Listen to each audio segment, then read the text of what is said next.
छोटी बहन ने आज्ञा को माना, बाजार गई, बाजार से फलाहार का सामान लिया।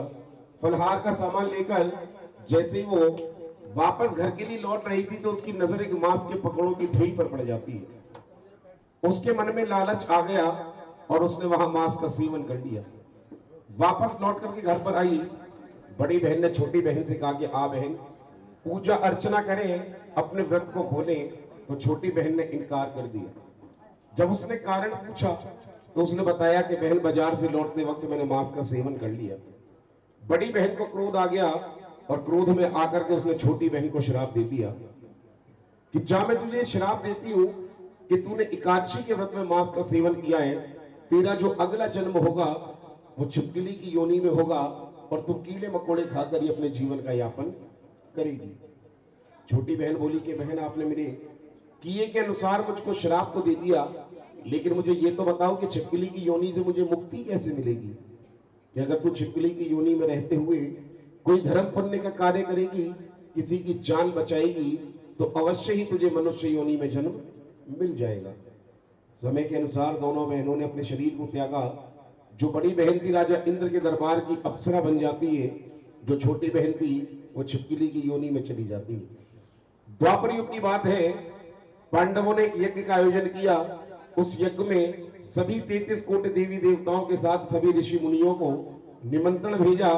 जब पांडवों के दूत निमंत्रण लेकर के दुर्वासा ऋषि के पास पहुंचे तो दुर्वासा ऋषि ने उस निमंत्रण को यूं कहकर के ठुकरा दिया कि पांडवों को जाकर के बोलना कि अगर मुझे उस यज्ञ में बुलाना है तो किसी ऋषि मुनि को बुलाने की जरूरत नहीं है, और अगर सभी ऋषि मुनि आएंगे तो मैं उस यज्ञ में नहीं आऊंगा। दूतों ने ये बात जाकर के जब पांडवों को बताई तो पांडवों ने आपस में विचार विमर्श किया और ये निष्कर्ष निकाला कि एक ऋषि मुनि के चक्कर में हम सबके बुरे क्यों बने। अगर दुर्वासा ऋषि का मन हो तो आए, मन हो तो ना आए। भक्तों, कहा जाता है यज्ञ का दिन आया, दुर्वासा ऋषि को जब ये पता लगा कि पांडवों ने मेरी बात को नहीं माना, अपना अपमान समझा, तो क्रोध में आ गए। क्रोध में आकर के एक पक्षी का रूप, एक बाज का रूप धारण किया, अपने पैर के पंजे में एक विषैला सर्प लिया और यज्ञ स्थल की ओर चल दिए। जैसे ही यज्ञ स्थल पर पहुंचे, ऊपर से नजर नीचे की ओर दौड़ाई तो देखा एक तरफ यज्ञ चल रहा है और दूसरी तरफ प्रसाद के लिए खीर बनाई जा रही है। दुर्वासा ऋषि ने देखा कि खीर की कढ़ाई के आसपास कोई भक्त नहीं है। मौका पाकर के अपनी उड़ान को नीचे की ओर भरा, अपने पैर के पंजे से उस विषैले सर्प को उस खीर के अंदर डाल दिया। ये सारा का सारा नजारा दीवार पर चिपकी हुई वो छिपकली देख लेती है। छिपकली ने देखा कि कोई पक्षी आया, इस पक्षी ने आकर के खीर के अंदर विषैला सर्प डाल दिया। ये खीर तो विषैली हो गई, अगर ये खीर आज भक्तों में बट गई तो लोगों की जान है। उसको अपनी बहन की बात याद आ गई कि मेरी बहन ने कहा था कि अगर तू छिपकली की योनि में कोई धर्म पुण्य का कार्य करेगी, किसी की जान बचाएगी, तो अवश्य ही तुझे मनुष्य योनि में जन्म मिल जाएगा। आज छिपकली ने अपने मन ही मन ही प्रण कर लिया कि मैं अपनी जान गंवा दूंगी और भक्तों की जान बचा लूंगी। जैसे ही यज्ञ का समापन हुआ, भक्त लोग खीर की कढ़ाई को लेने के लिए आते हैं, वो छिपकली दीवार से छलांग लगाती है और उस खीर की कढ़ाई के अंदर गिर जाती है। जैसे ही देवताओं ने देखा, भक्तों ने देखा कि खीर की कढ़ाई के अंदर छिपकली गिर गई, देवताओं को क्रोध आ गया और क्रोध में आकर के फिर से उसको श्राप दे दिया कि जानीच, हम तुझे ये श्राप देते हैं कि तूने छिपकली की योनि में रहते हुए प्रसाद की खीर को विषैला किया है, तेरा जो अगला जन्म होगा वो किसी नीच योनि में ही होगा। देवताओं ने कहा ये खीर विषैली हो गई है, अगर हमने कहीं इसको खुले में फेंक दिया, किसी पशु पक्षी ने भी इसका सेवन कर लिया तो उसकी जान जा सकती है, जिसका पाप हमें लगेगा, क्योंकि हमें ये ज्ञात है कि खीर विषैली है। एक काम करो, इस खीर की कढ़ाई को किसी ऊंची पहाड़ी पर लेकर के चलते हैं और गड्ढा खोद करके वहां इसको गाड़ देंगे। ऐसा ही किया, खीर की कढ़ाई को लिया, एक ऊंची पहाड़ी पर गए, ऊंची पहाड़ी पर जाकर के गड्ढा खोदते हैं। गड्ढा खोद करके जैसे ही उस खीर की कढ़ाई को उस गड्ढे के अंदर पलटते हैं तो उसके अंदर से दो पंजर निकलते हैं, एक छिपकली का, दूसरा सांप का। देवताओं ने देखा कि हमारे सामने तो इसमें छिपकली गिरी थी, ये सर्प कहां से आया। जब ध्यान लगाया तो ध्यान लगा करके पता चला कि ये सारा का सारा किया हुआ तो दुर्वासा ऋषि का है। इस बेचारी छिपकली ने तो अपनी जान गंवाई है, हम सबकी जान बचाई है। हमारा दिया हुआ श्राप वापस नहीं आ सकता, लेकिन हम इसको ये वरदान देते हैं कि इसका जो अगला जन्म होगा वो मनुष्य योनि में होगा, लेकिन हमारे श्राप के कारण इसका पालन पोषण किसी छोटी जाति के यहां पर होगा। ऐसा ही हुआ। राजा स्पर्श के यहां दो सुंदर कन्याएं जन्म लेती हैं। ब्राह्मणों को बुला करके दोनों का नामकरण करवाया जाता है, दोनों की कुंडली बनवाई जाती है। ब्राह्मण लोग आकर के बड़ी बेटी का नाम तारा और छोटी का नाम रुक्को रख देते हैं। जब दोनों की कुंडली बनाई तो ब्राह्मणों ने बताया कि राजन, आपकी जो बड़ी बेटी तारा है वो तो आपके और आपके राज्य के लिए बड़ी शुभ है, लेकिन आपकी छोटी बेटी रुक्को आपके राज्य के लिए शुभ नहीं है। अगर ये बेटी आपके राज्य में रही तो आपका राज्य नष्ट हो जाएगा। राजा ने कहा, उपाय बताओ कि आप अपनी बेटी को मरवा दो। राजा ने कहा, बेटी को मरवाना पाप है, मैं मरवा नहीं सकता, कोई दूसरा उपाय है तो बताओ। ब्राह्मणों ने दूसरा उपाय बताया कि आप एक काम करें, एक लकड़ी का संदूक बनवाएं, सोने चांदी हीरे जवाहरात उस संदूक पर लगवाएं, इस कन्या को संदूक में रख के गंगा में बहा दें। धन के लालच में कोई ना कोई उसको बाहर अवश्य निकालेगा, और जो संदूक को बाहर निकालेगा वो उसका पालन पोषण भी कर लेगा। ऐसा ही किया, एक लकड़ी का संदूक बनवाया, सोने चांदी हीरे जवाहरात लगवा दिए जाते हैं, कन्या को संदूक में रख के गंगा में बहा दिया जाता है। संदूक तैरता तैरता सुप्रभाती के समय, सुबह के समय काशी नगरी के समीप पहुंच जाता है। सुबह गंगा स्नान करने के लिए पंडित जी महाराज गंगा पर पहुंचते हैं और एक हरिजन घाट की सफाई करने के लिए पहुंचता है। पंडित जी की नजर जैसी उस संदूक पर पड़ी, पंडित जी ने हरिजन से कहा कि भैया, मुझे ऐसा लगता है कि चोरों ने कहीं चोरी करी है, सिपाहियों ने पीछा किया है, डर के मारे उन्होंने धन को नदी में फेंक दिया। एक काम कर, इस संदूक को बाहर निकालना, इसमें जो भी माल होगा उसको आधा आधा कर लेंगे। हरिजन बोला, पंडित जी मैं संदूक को बाहर तो निकाल लाऊंगा, लेकिन मेरी की शर्त है। कि क्या शर्त है? कि शर्त ये है कि संदूक के अंदर जो भी माल होगा वो मेरा, और बाहर जो भी माल है वो आपका। पंडित जी भी तैयार, हरिजन भी तैयार। हरिजन ने गंगा की बीच धार में छलांग लगाई, छलांग लगा करके गंगा के बीच धार से संदूक को खींच करके पार पर ले आया। पार पर ला करके जैसे ही संदूक को खोल करके देखते हैं, एक छोटी सी नवजात कन्या अपने पैर के अंगूठे को चूस रही होती। कह दो गंगा मैया की। हरिजन ने उस कन्या को उठाया, अपने गले से लगाया, क्योंकि सौभाग्यवश उसके घर के अंदर कोई संतान नहीं थी। वो कन्या को लेकर के बड़ा खुश हुआ, अपने घर की ओर चल दिया। पंडित जी ने उसको रोका कि भैया एक काम कर, इस कन्या के साथ ये धन भी तू अपने साथ ले जा, फिर इस कन्या को पालने पोषने के काम आएगा।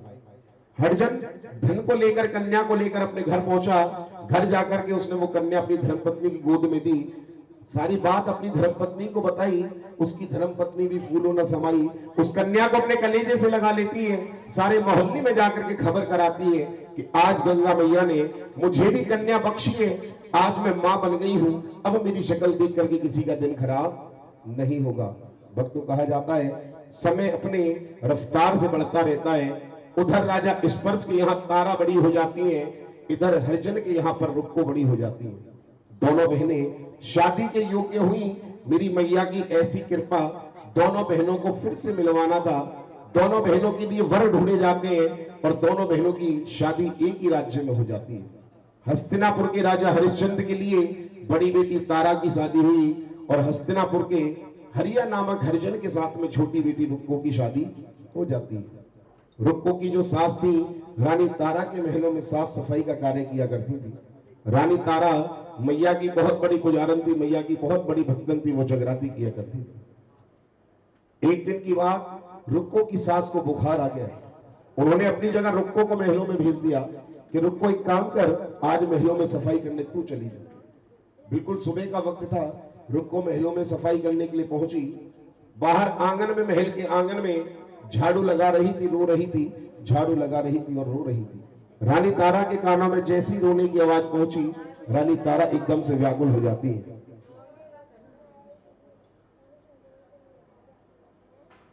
रानी तारा एकदम से व्याकुल हो जाती है कि मेरे होते हुए मेरे राज्य में इतना कौन परेशान है कि सुप्रभाती के समय जिस वक्त प्रभु को याद किया जाता है, भगवान को याद किया जाता है, वो रो रहा है। जैसी रानी तारा बाहर निकल करके आई, रानी तारा की नजर रुक्को पर पड़ी।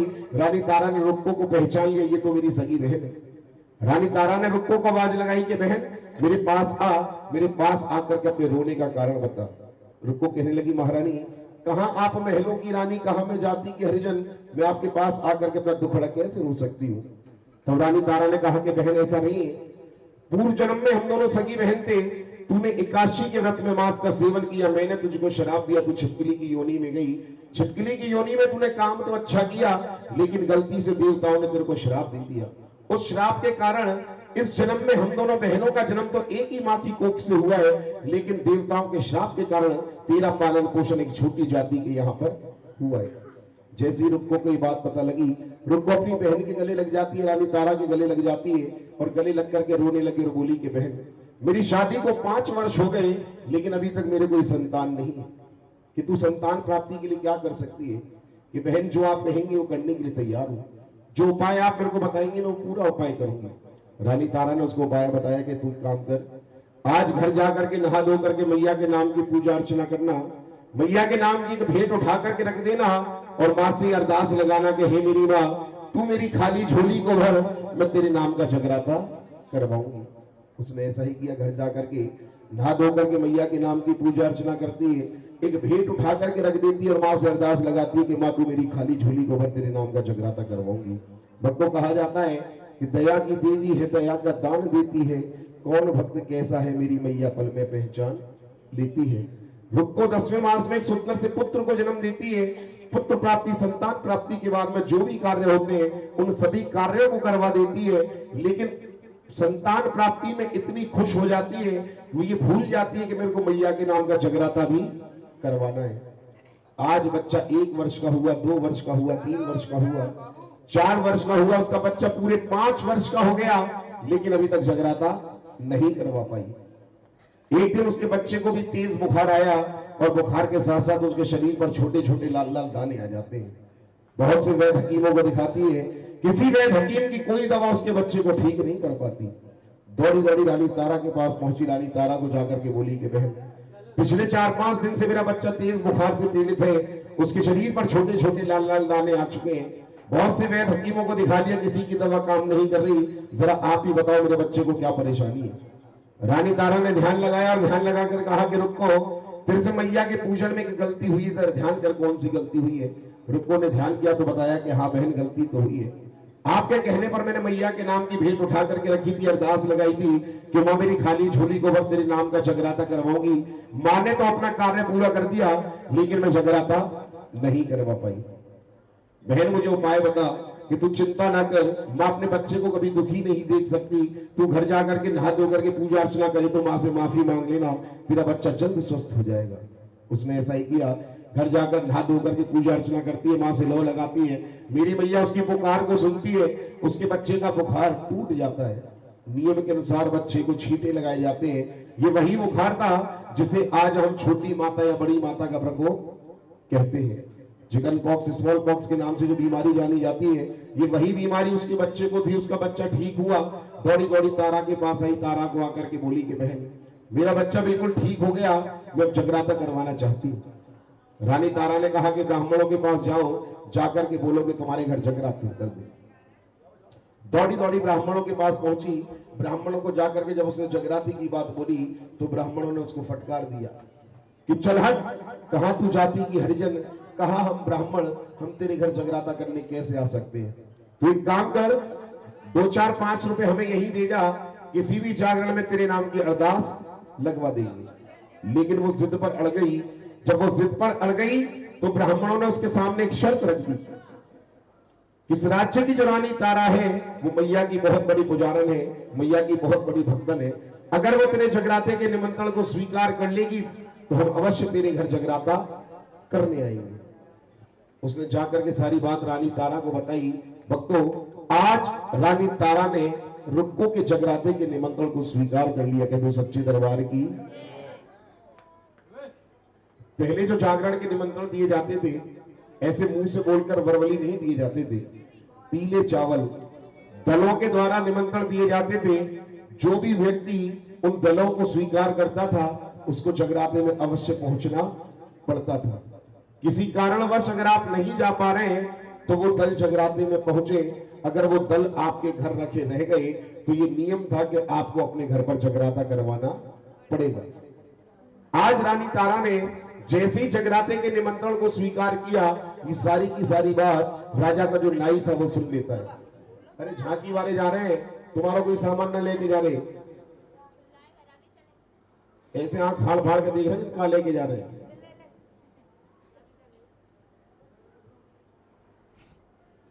राजा के नाई ने ये सुन लिया। राजा का नाई दौड़ा दौड़ा राजा के पास पहुंचा, राजा को जाकर के बोला कि राजन, आपके होते हुए आपके राज्य में एक बहुत बड़ा अनर्थ होने वाला है।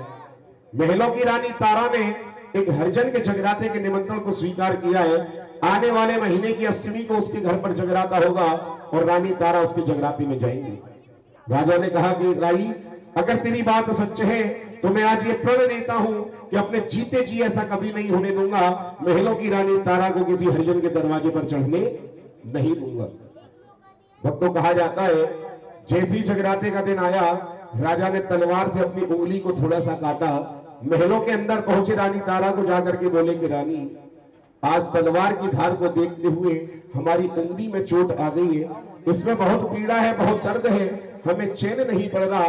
तू एक काम कर, अपने पैर के ऊपर मेरे सर को रखवा ले, अपने पल्लू से मेरी हवा कर, जिससे कि मुझे कुछ आराम मिले और मुझे नींद आ जाए। रानी तारा ने ऐसा ही किया। राजा के सर को अपने पैर पर रखवा लिया, अपने पल्लू से हवा करने लगी। उधर मैया से लो लगा लिया कि हे मेरी माँ, आज तू मेरी कौन सी परीक्षा ले रही है? मैंने तेरे नाम के दल स्वीकार किए, अगर आज मैं जगराते में नहीं पहुंची तो बहुत बड़ा अनर्थ हो जाएगा। अनर्थ ये नहीं होगा कि मुझे अपने घर कीर्तन करवाना पड़ेगा, जगराता करवाना पड़ेगा। अनर्थ ये होगा कि ब्राह्मणों की पहली शर्त ये है कि रानी तारा जागरण में आएगी तो ही जगराता होगा। भक्तों, महानवी ने तारा की उस फरियाद को सुना। ठंडी ठंडी बिहार के झोंके चल जाते हैं, राजा को नींद आ जाती है। रानी धीरे से राजा के सर को उठाती है, तकिया लगाती है और सीधी दौड़ करके जगराते में पहुंच जाती है। पहले जो जगराते हुआ करते थे ऐसे खुले में नहीं हुआ करते थे, बंद मकान के अंदर जागरण हुआ करते थे। जागरण के अंदर केवल जागरण करने वाले, जागरण करवाने वाले और जिन भक्तों को दलों के द्वारा बुलाया जाता था, केवल वही व्यक्ति अंदर बैठता था, बाहर के किसी व्यक्ति का प्रवेश नहीं था। मां काली की पूजा हुआ करती थी, सारी रात मैया का गुणगान होता था। सुबह 4 बजे बकरे की, जानवर की बलि दी जाती थी और उसी बलि के प्रसाद से भक्तों की झोली भरी जाती थी। थोड़ी देर के बाद में महलों के अंदर राजा की आंख खुली। राजा ने देखा कि रानी महलों के अंदर नहीं है।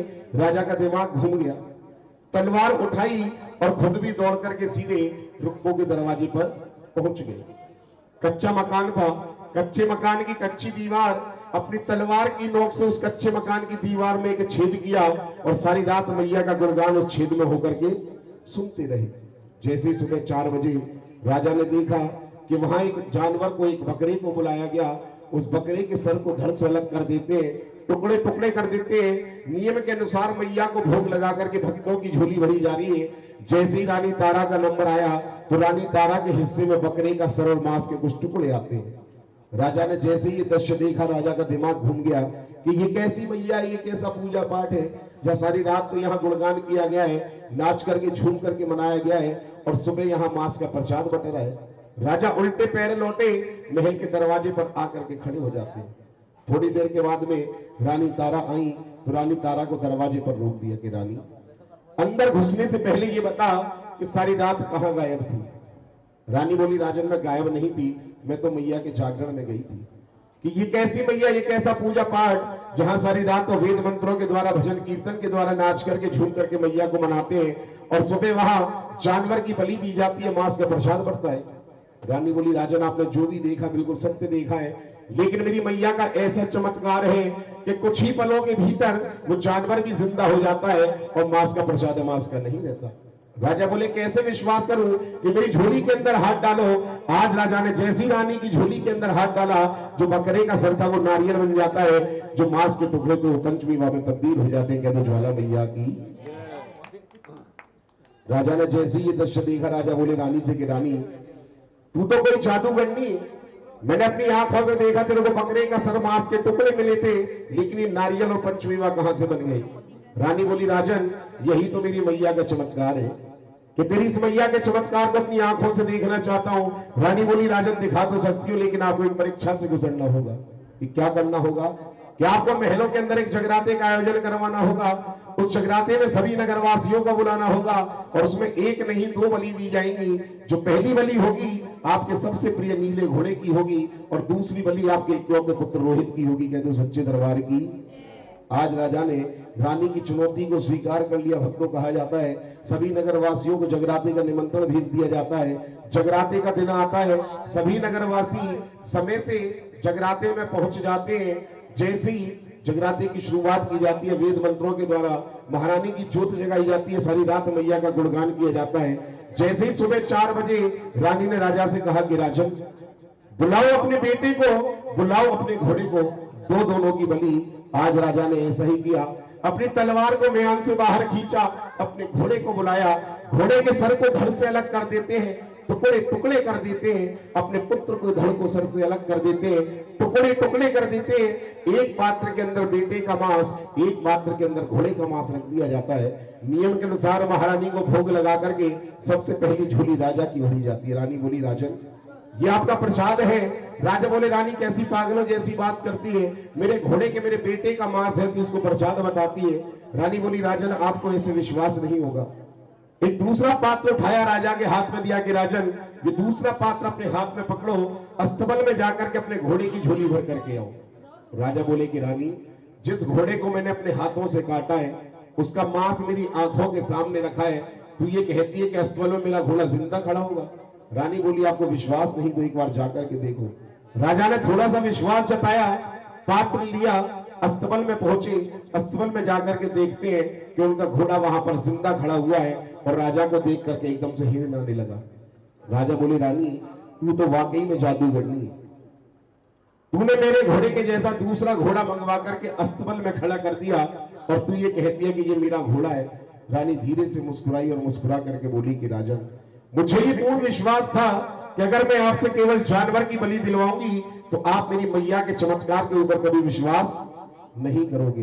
राजन घोड़ा तो दूसरा हो सकता है लेकिन आपका पुत्र दूसरा नहीं हो सकता। आपको विश्वास नहीं तो अपने बेटे को आवाज लगाओ। आज राजा ने जैसे ही अपने पुत्र को आवाज लगाई, रोहित महलों से खेलता हुआ दौड़ता हुआ आता है और आकर के राजा की गोद में चढ़ जाता है। राजा अपने पुत्र को अपने गले से लगाते हैं और गले से लगा करके उससे पूछने लगे कि बेटा रोहित ये बताओ इतनी देर से तुम कहां थे? रोहित कहने लगा पिताजी मैं तो मां की गोद में लेटा हुआ था, मां मुझे लोरियां सुना रही थी, मुझे कब नींद आ गई मुझे पता नहीं है, जब आपने आवाज लगाई है तो मां ने मुझे जगा करके भेजा है। जैसे ही राजा ने ये देखा कि जिस घोड़े को मैंने अपने हाथों से काटा मेरा वो घोड़ा जिंदा है, जिस पुत्र को मैंने अपने हाथों से काटा मेरा वो पुत्र भी जिंदा है, दौड़ करके आते हैं मैया के दरबार में और मैया के दरबार में आकर के चमत्कार देखते हैं कि जिस पात्र के अंदर घोड़े का मांस रखा हुआ था उसके अंदर चने बन जाते हैं, जिस पात्र के अंदर बेटे का मांस रखा हुआ था उसके अंदर हलवा बन जाता है। यह तो ज्वाला मैया की। राजा चमत्कार को देख करके मैया के चरणों में नतमस्तक हो जाते हैं, मां से माफी मांगते हैं कि हे मेरी मां मेरे से बड़ा पापी मेरे से बड़ा अभागा और कोई नहीं हो सकता। मैंने तेरे चमत्कार के ऊपर तेरे पंथ के ऊपर उंगली उठाई है, अगर हो सके तो मां मुझे माफ कर देना। लेकिन मेरी मां राजा हरिश्चंद्र के इस कृत्य से इतना खुश होती है, साक्षात रूप में आकर के दर्शन दिए और बोली कि राजन मैं तुझे 2 वरदान देना चाहती हूँ, मांग तुझे कौन से 2 वरदान मांगने हैं। आज राजा हरिश्चंद्र ने पहला वरदान मां से मांगा कि मां कलयुग के अंदर तेरा ऐसा कोई भक्त नहीं होगा जो तुझे अपने बच्चे की बलि या जानवर की बलि दे सके। इसलिए कलयुग में जो भी भक्त आपको प्रेम पूर्वक नारियल की भेंट चढ़ाए, हलवे चने का भोग लगाए, आप उसको स्वीकार करेंगे। मैया ने तथास्तु कह दिया। दूसरा वरदान की मां कलयुग के अंदर जहां भी तेरे नाम की चौकी सजाई जाए, जहां भी तेरे नाम की ज्योत जगाई जाए, उस जगराते के अंत में अगर रानी तारा और रुक्को का नाम ना लिया जाए आप उस जगराते को स्वीकार नहीं करेंगी। मैया तथास्तु कहकर के अंतर ध्यान हो जाती है। राजा हरिश्चंद्र, रानी तारा और रुक्को मैया की भक्ति में लीन हो जाते हैं। राजा हरिश्चंद्र खुश होकर के जिला कांगड़ा हिमाचल के अंदर एक भव्य काली माता के मंदिर का निर्माण करवाते हैं, जहां आज भक्त लोग हम लोग मिलकर के वहां दर्शन करने के लिए जाते हैं। यही थी दोनों बहनों की 3 जन्मों की संक्षेप में कथा। एक बार प्रेम से कह दो ज्वाला मैया की, सच्चे दरबार की। काली मैया की, कैला मैया की, चामुंडा मैया की, अपनी अपनी कुलदेवी मैया की, अपने अपने माता पिता की, अपने अपने गुरुदेव भगवान की। आएगा भक्तों, जो अरदास रुक्कों ने अपनी खाली झोली भरवाने के लिए लगवाई थी, आज वही अरदास हम अपनी मनोकामना पूर्ण करवाने के लिए लगवाते हैं। तो सबसे पहली अरदास कमेटी के सभी सदस्यों के द्वारा होगी। उसके बाद जो भी भक्त दरबार में बैठे अपने अपने परिवार या अपने बच्चों के नाम से जो भी अरदास करवाना चाहते हैं, अपने मन में कोई भी मनोकामना सोच लें। मुझे ये पूर्ण विश्वास है कि महारानी आपकी उस मनोकामना को अवश्य पूर्ण करेगी। आएगा, बारी बारी से सभी आकर के अरदास लगवाएंगे। सबसे पहली अरदास कमेटी के जो भी भक्त हैं सभी एक एक करके मिलकर के लगवाएंगे।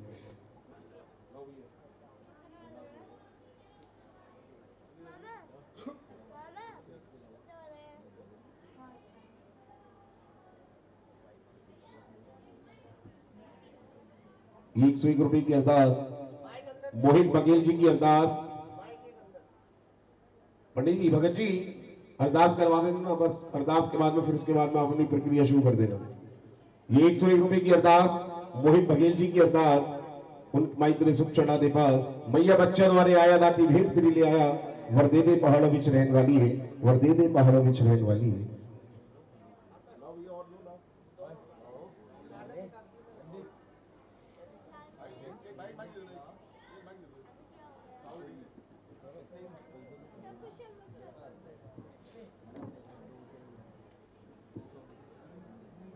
₹200 की अरदास संदीप भैया की अरदास, उनके